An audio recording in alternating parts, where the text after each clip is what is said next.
All right, in this video, what we're going to be doing is going over the 9.1, 9.2 study guide, which is all about solving quadratic equations. So to find the solutions of these quadratic equations, it just is for the x-intercepts. So if you notice my highlighter, it's going through the x-axis. So you need to find where your graph, your parabola, crosses the x-axis. In this case, it's two places. So this ordered pair would be -2, 0, and then 4, 0. When you move over to slide number 4, problem number 2, notice I already highlighted the x-axis right here in blue. Notice that my graph no longer touches or never does touch. We call that no real solutions. So if it never crosses the blue line, if it's facing downward like that, or if you have a parabola that's kind of floating in the sky, those would be examples of no real solutions. In Algebra 2, they will teach you how to do imaginary numbers, so they will give you answers for that. In problem number 3, we're asking you to graph. So please retype any equation that I give you and hit submit. Now if you highlight over it, if you hover over it, the important points will appear. So that was -2.5, 0 and -1, 0. So once again, we're just identifying, I'm sorry, that should be a +1. If you look right here, it's a +1, 0. Look right here, -2.5, 0.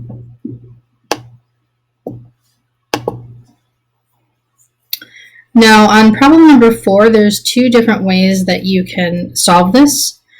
You can retype these equations, the binomials in here, and see if it overlaps. If it overlaps, you know you have the same graph. Here, they do not overlap. Also, I gave you a hint. You can solve it by doing a 1 or a 2-step. You will need to have matching x's with the graph's x-intercepts. So if you tried to do this one, x minus 3 equals 0, you would not have the same numbers that I did. So x equals 3. And then if you tried to do this one, you would have to equal it by itself to x. So x would be a +7. So notice those are not the x-intercepts that were given. Your x-intercept is -7 and -3. So how you get that, if you graph the third choice, I'm going to show you. Notice that now it looks like a burnt orange color. It's because the black graph, or the black line, overlaps the orange line. So that's another way that you can know. Now, you can overlap it, and you can write that as an explanation. You can say, my two graphs are overlapping, so I know that the equation is correct. Or another way is, like I just did, solve for the x's. The x's need to be the same number that is on your graph. So if I undo a +3, it's going to be x equals -3, which makes me happy because that is what is on this graph. If I just scroll up, look right here. Fantastic, x is -3. Let's make sure that this is also correct.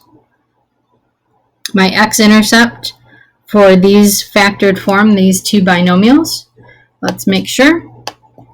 Yes, my second x-intercept is -7. So I know that this choice, the one that is marked, is correct. So I know it two ways because they overlap each other when you graph them, and they get you the same x-intercepts. So either way of explaining it would be correct. All right, so problem number 5, we have to solve by factoring. Remember, solving means to get the x-intercept. And factoring, how I teach you, is the diamond and the area model. Sometimes they call it the X in the box, and sometimes Algebra 2 will teach you a different strategy for factoring. Now, the reason why I have to minus 3 on both sides is because we need it equal to 0, and the original one is not. The reason why we need it equal to 0 is because every x-intercept, the y value is 0, because we're not going up or down any, we're just going left and right on the xy plane. So please write it in standard form. That means biggest exponent to just the constant, the number without a variable.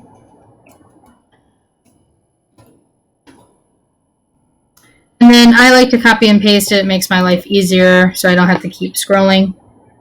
8 times negative 3 is negative 24, and then your b value is 2. So please use slide number 2 to find the factors. I know, based on the factors that slide 2 gave me, 6 and 4 are going to be used. Now I need a negative number when I multiply. The only way that is possible is if one number is negative and one is positive. How do you know which one to make negative? Well, you want to look at the b value. Since the b value is positive, that means the smaller number will have to be negative.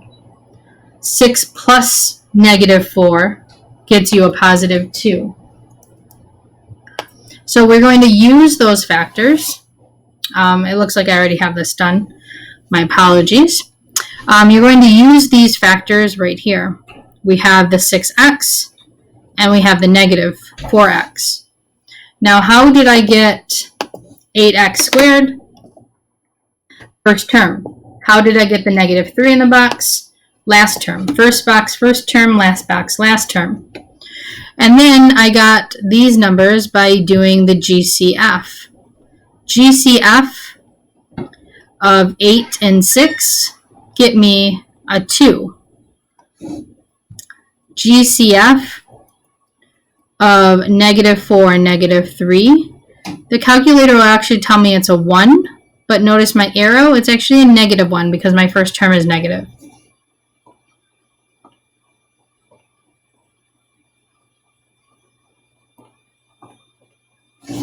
Now I'm going to clear this out so we have more space. Now we do the GCF of the columns. So GCF of 8 and negative 4 will get me 4. So that's where this 4 came from. And don't forget the x. GCF of 6 and negative 3 will get me 3. Notice that it's a positive 3 because my first term was a positive 3. Now what you need to do is put the outside terms, the binomials,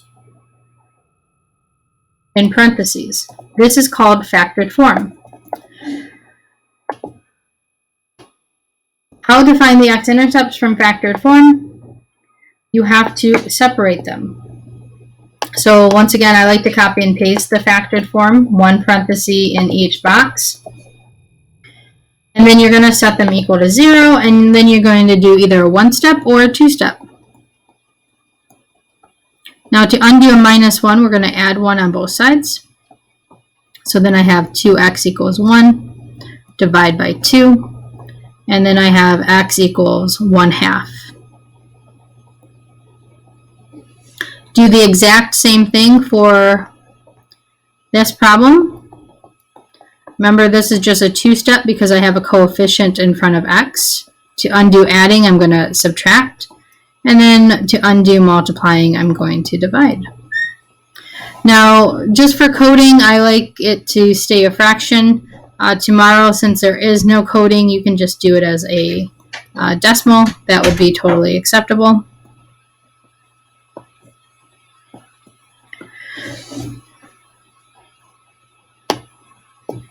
So the x-intercepts of these graphs, is 1/2. It crosses at 0.5, and then it also crosses at -3.4. So I'm going to draw these out since they're decimals. 1/2 is in between 0 and 1. -3/4 is really negative, if you want to make it a decimal, -0.75. And I know this is concave up because my first term, if you go back to slide 7, my first term was a positive 8x squared. So positive 8 makes it concave up. That's why I drew my graph the way I did. And then the last slide, this is easier because it's already equal to 0. So yes, I don't have to move anything. I can just rewrite it. So 6 times -2, because a times c is -12. And then we have the 1. The 2 factors I know have to be 4 and 3. Once again, how do I know which one's negative? This is a positive 1, so my smaller number has to be negative. So then that tells me how I'm splitting up my x's. So I'm going to copy and paste the equation. First term, first box, last term, last box. And then we're just going to find the GCFs. And I'll color code this a little better than my previous problem. So GCF of 6 and 4. If you go back to slide number 2, it's going to tell you it's 2. GCF of -3 and -2. Well, the calculator in this case is going to tell you it's a 1, but we have to be smarter than the calculator. It has to be a -1. So this will get you 2, this will get you -1, because our first term is negative. Now here, you have to remember the x squared and the x. The smallest x value is an x, so that's why we have to take out that. I'm going to clear up some space, use a different color. So then we do the GCF of the columns. GCF of 6 and -3. Calculator is going to tell you it's 3. GCF of 4 and -2. Calculator is going to tell you it's 2. So then this is a 3. Remember, we have x squared and we have x. What's the smallest exponent? It's a 1. So that's why I can take out an x. And then my GCF is 2. How can we check? 2x times 3x gets me back to 6x squared. 2x times 2 gets me back to 4x. -1 times 3. And then -1 times 2 is that. And then just put the red numbers, the red terms, there's 2 of them in red. Put the 3x minus 2 in parentheses. I'm sorry, it should be a plus 2. Because there's no sign in front, you can put a plus right here if you want. And you're good to go. And then the last step of this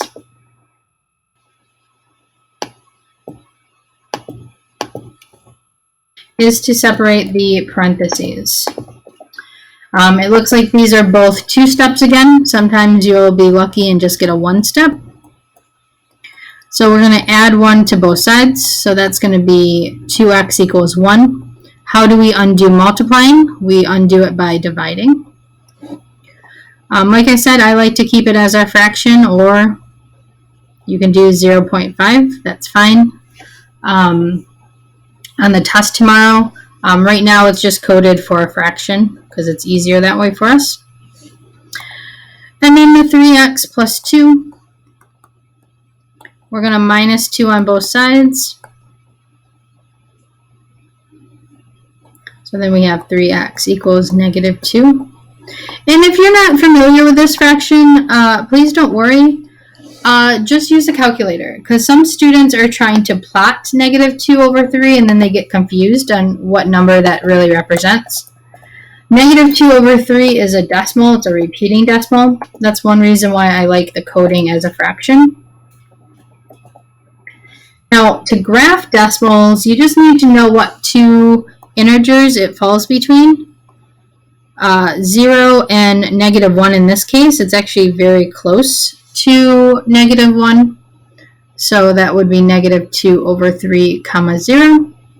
And then 1/2 is right in between 0 and 1. Now, if you go back to slide number 9, it's a concave up. And the reason why it's concave up, if you scroll right here, look at your A value. It's a +6, +6, positive anything, positive A would get you concave up. So if it was a -6, it would be facing downward. Now for the rest of the video, I'm not going to do these slides. These are just if you want extra practice, like I used the analogy in class today. If I gave you a study guide in class, like a worksheet, and then you asked me for a blank worksheet so you can redo the problems, that's exactly what slide 12 through 19 is. So this is what's going to look like tomorrow. There's not going to be any coding. This is the work that we need to see. So if you have any specific questions on these slides, please let me know. And hopefully I will be able to answer you. And notice some of these steps are gone. It's just more specific. So just let me know. All right. Talk to you guys soon.